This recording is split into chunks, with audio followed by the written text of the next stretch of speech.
Wara li Damxur jgħid li mhux involut fis-surveys tal-Malta Today Simon Mizzi il-moħħ wara Alex Burch, issa konferma s-sem tiegħu f'dak li skontu tal-aqwa riżultati.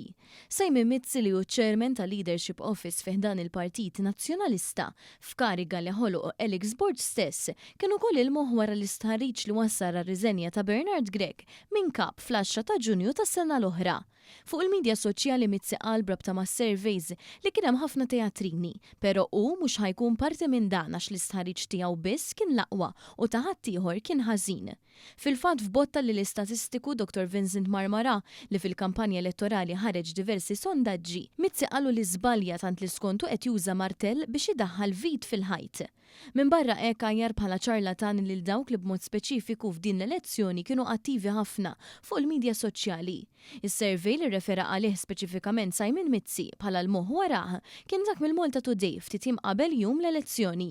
Dan l-istħarriġ indika li d-distak bejn il-partiti kien se jkun ta' 18,000 vot, xi ħaġa li rrepeta s-Segretarju Ġenerali Nazzjonalista Charles Bonello mis-sala tal-att tal-voti meta sar magħruf li l-Partit Nazzjonalista kien tilef l-elezzjoni.